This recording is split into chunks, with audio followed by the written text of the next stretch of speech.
नमस्कार साथियों। प्रोफेसर इंदु चौधरी ने सभा में जोश भरा मुसलमान साथियों को संबोधित करते हुए ऐसा ऐतिहासिक भाषण दिया कि तालियों की गूंज उठी, जय भीम के नारों की गूंज उठी। काश ऐसा नेता बहन जी का हर सपोर्टर नेता होता तो प्रोफेसर इंदु जैसा तो आज बहन कुमारी मायावती जी की सरकार होती और हर समाज के लोग सुख दुख में साथ होते।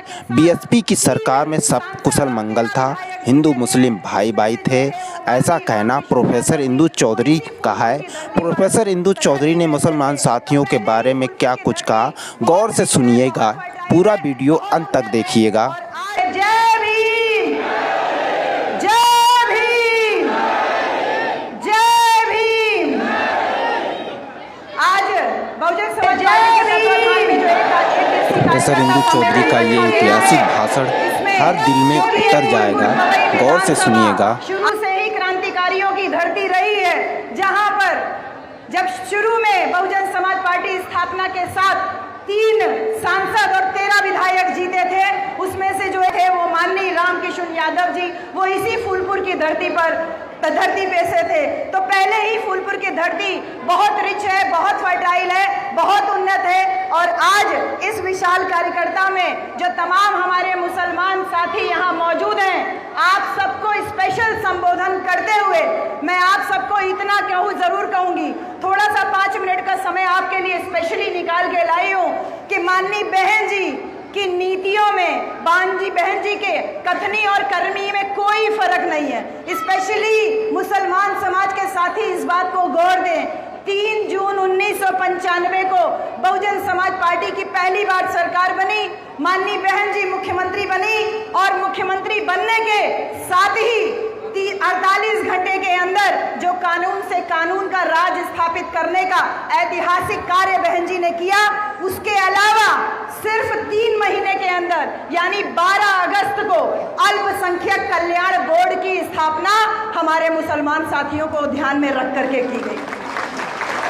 मेरे माइनॉरिटी के साथियों, आपके लिए स्पेशली 12 अगस्त को अल्पसंख्यक कल्याण बोर्ड बनाया जाता है और 18 सितंबर को ही अल्पसंख्यक कल्याण निदेशालय बना करके आपके समाज को और उन्नत बनाने के लिए कार्य किया जाता है। इसके साथ ही साथ आपकी जानकारी के लिए बता दूं, आप एक तरफा जिस पार्टी को वोट करते हो, उस पार्टी को माननीय बहन जी ने सपोर्ट करके सरकार बनवाई थी और 1994 में ही ओबीसी आरक्षण में अलग से मुसलमानों को आरक्षण देने की सिफारिश की थी। उस समय दिवंगत नेता माननीय मुलायम सिंह यादव जी मुख्यमंत्री थे, उन्होंने आपको आरक्षण देने से मना कर दिया और इसीलिए जब माननीय बहन जी 95 में पहली बार मुख्यमंत्री बनती है तो सबसे पहले उसको अमली जामा पहनाते हुए ओबीसी को अलग से आरक्षण देने की सिफारिश करती हैं। इसलिए मेरे मुसलमान साथियों, मुसलमान भाइयों, आपको जो आज ओबीसी वर्ग में अलग से आरक्षण मिल रहा है, इसकी कवायद, इसकी शुरुआत, इसका इनिशिएशन माननीय बहन जी के द्वारा ही किया गया था। इसके साथ ही साथ आपके बच्चे अच्छे से पढ़े, इसके लिए वजीफा की व्यवस्था, आप लोग अच्छे से हज कर सकें, इसके लिए विशेष सहूलियतें दी। सांप्रदायिक दंगों के नाम पे तमाम मुसलमान जो जेल में बंद थे, उन तमाम मुसलमानों के खिलाफ जो मुकदमे दर्ज थे, उन मुकदमों को वापस लेने का काम माननीय बहन जी के द्वारा किया गया। तमाम काम है, मैं यहाँ गिनती करूंगी, 200 काम से ज्यादा लिस्ट हमको मिली हुई है, लेकिन मैं उन काम का जिक्र सिर्फ मोटा मोटा करूंगी कि अल्पसंख्यक विद्यालयों को मान्यता दी, 5000 से ज्यादा उर्दू शिक्षकों की भर्ती की, 3000 से ज्यादा उर्दू अनुवादकों की भर्ती की। अरे क्या चाहिए, उर्दू अरबी फारसी विश्वविद्यालय तक की स्थापना कर दी ताकि मुसलमान भाई लोग उर्दू अरबी फारसी भाषा का अच्छे से ज्ञान ले सके। और इसके साथ साथ मुसलमान साथियों के अंदर शिक्षा के प्रति जागृति पैदा करने के लिए माननीय मसूद अहमद जी को शिक्षा मंत्री बनाया, जो कि टांडा विधानसभा से जीत के आए थे। मेरे भाइयों, हज हाउस बनाने के लिए, मैं इसके पहले सैनिक स्कूल लखनऊ में पढ़ाती थी, बगल की जमीन, सैनिक स्कूल की जमीन, उस पे हज हाउस के लिए करीब 4.5 करोड़ रुपया, 4.67 करोड़ रुपया माननीय बहन जी ने पास किया। वो हज हाउस मेरी हम लोगों के देखते देखते, हमारे सैनिक स्कूल के बगल वाली जमीन पे वो देखते देखते हज हाउस बना, जहां पे आप हज करने के लिए जाते हो तो पहले आपको वहीं रोक करके वहां से आपको आगे बढ़ाया जाता है। बातें बहुत सारी हैं मेरे साथियों। आपकी बेटी जब हाई स्कूल पास करके 11वीं में जाती थी तो 15,000 रुपया और एक साइकिल की व्यवस्था माननीय बहन जी ने मुसलमान समुदाय की बेटियों के लिए की। वही बेटी जब 12वीं में जाए, वही बेटी जब 12वीं में कदम रखती थी तो उसको 10,000 रुपया मिले, ऐसी भी व्यवस्था माननीय बहन जी ने की। और मुस्लिम समुदाय की 2 बेटियों की शादी के लिए 20,000 रुपया का स्पेशल अनुदान माननीय बहन जी ने किया। कहा बेटी तुम्हारी लेकिन जिम्मेदारी हमारी। मेरे मुसलमान साथियों, आपको क्या चाहिए? आपने मांगा नहीं, बिना मांगे आपकी बहन ने दिया। 360 मदरसा थे जिसमें गैर शिक्षक कर्मचारियों को नियमित करके जो सामान्य स्कूल्स कॉलेजेस थे उनके बराबर आपको नियमित करके आपको बराबर नॉन टीचिंग का भत्ता देने का काम माननीय बहन जी के द्वारा किया गया। और 360 मदरसों को रेगुलराइज किया गया, नियमित किया गया। आपकी तनख्वाह रुकी हुई थी उसको नियमित किया गया। यहाँ तक कि जो वक्फ बोर्ड की जमीन थी उस पे तमाम लोग जो कब्जा कर रहे थे, चाहे वो सुन्नी वक्फ बोर्ड हो या शिया वक्फ बोर्ड हो, दोनों की जमीनों पे कब्जा करने वाले लोगों के खिलाफ माननीय बहन जी ने विशेष अभियान चला करके कब्जा मुक्त कराने का काम किया था। और मेरे बुनकर साथियों, आदरणीय सभी अंसारी जी, मसूद अंसारी जी, आप दोनों बुनकर समाज के हो, हमारे बहुत सम्मानित हो, दोनों आप यहाँ पर बैठे हुए हैं। आप इस बात के स्वयं गवाह हैं कि माननीय बहन जी ने अपने शासनकाल में बुनकर बहबूदी कल्याण फंड का निर्माण किया था, जिसके तहत जो जुलाहे लोग हैं, जो बुनकर समाज के लोग हैं, वो उनके पास पक्का टीन शेड हो। इसके साथ ही साथ उनको 15,000 रुपया का हेल्थ इंश्योरेंस यानी कि स्वास्थ्य बीमा भी माननीय बहन जी के द्वारा कराया गया। जितने भी मुस्लिम बाहुल्य क्षेत्रों में विद्यालय थे, चाहे वो प्राइमरी हो चाहे इंटर हो, उसमें विशेष तौर पे उर्दू टीचर्स की भर्ती माननीय बहन जी के शासनकाल में की गई। मेरा मुसलमान भाइयों से ये अनुरोध है, बात करूंगी तो पूरा दिन आपके लिए बताऊंगी कि माननीय बहन जी ने क्या किया, लेकिन समय कम है, मौसम भी मेहरबान है, इसको ध्यान में रखते हुए आप सबसे यही कहूंगी कि माननीय बहन जी ने एक मुसलमान भाई को उस समय शिक्षा मंत्री बनाया, माननीय मुनकाद अली जी हो, चाहे अभी देखिए आप लोगों ने मसूद अंसारी साहब चुनाव लड़े ही, इसके पहले भी यहाँ से तमाम साथी चुनाव लड़े, अकबर अहमद जंपी जी को लोकसभा भेजा, हमारे सालिम अंसारी साहब को राज्यसभा भेजा।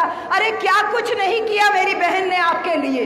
आदरणीय परम सम्मानित माननीय बहन जी ने सब कुछ किया आपके लिए, चुपचाप किया आपके लिए। आप थोड़ा सा वोट दिए लेकिन झोला भर पाए, झुआ भर पाए, इतना सब कुछ दिया माननीय बहन जी ने बिना आपके मांगे। और मेरे मुसलमान साथियों, आप लोगों ने जिनको झोली भर भर के वोट दिया, झुआ भर भर के वोट दिया, वो लोग उस साइकिल वाली पार्टी के संस्थापक को जेल की हवा खिला रहे हैं। अरे मेरे साथियों, मैं आपसे यही कहूंगी, अरे अपनों के साथ चले या ना चले, अरे अपनों के साथ चले या ना चले, लेकिन अपनों के साथ चाल तो ना चले।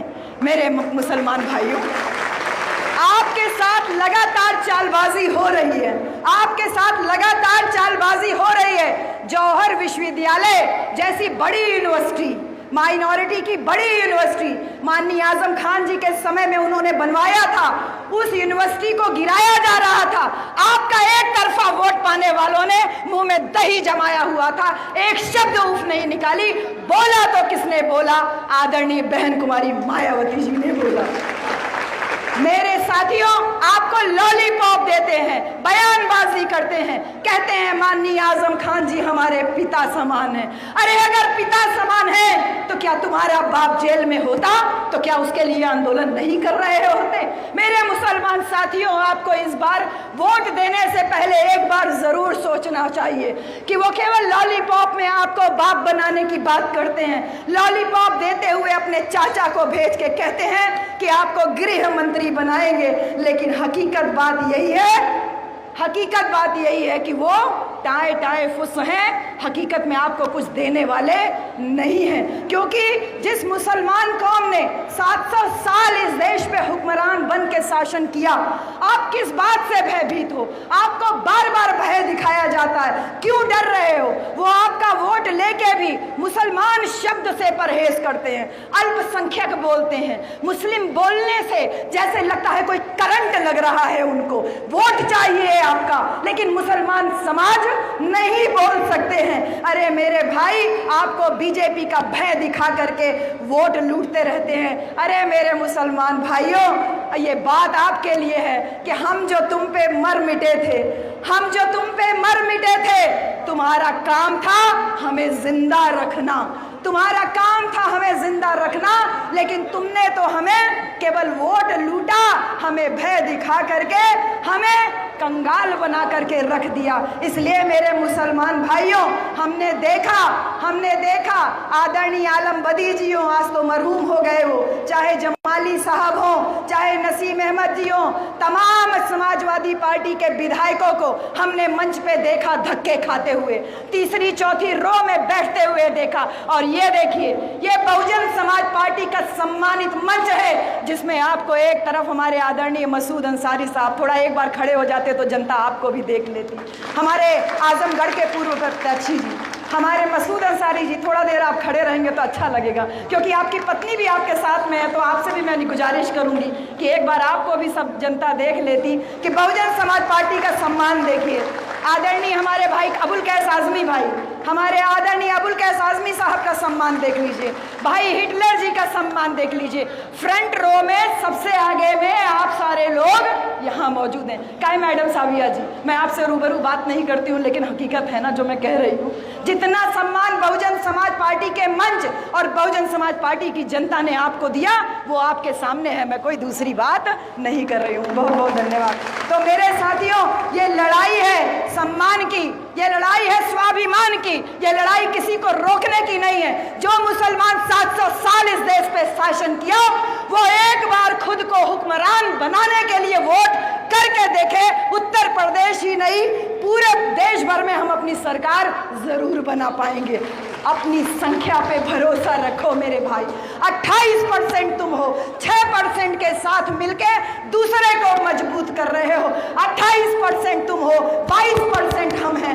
आ जाओ साथ में, 50% से ज्यादा आप और हम मिलके हो जाएंगे। किसी की जरूरत नहीं है, किसी की जरूरत नहीं है। इसीलिए बहुत शान से कहूंगी, अरे पढ़े लिखे हो तो तलवार रख के बात करो। सरकार तलवार चला के बात करना चाहती है। अरे पढ़े लिखे हो तो तलवार रख के बात करो। ये ज़बान वाले ज़बान को ज़बान से काटते हैं, ये ज़बान वाले ज़बान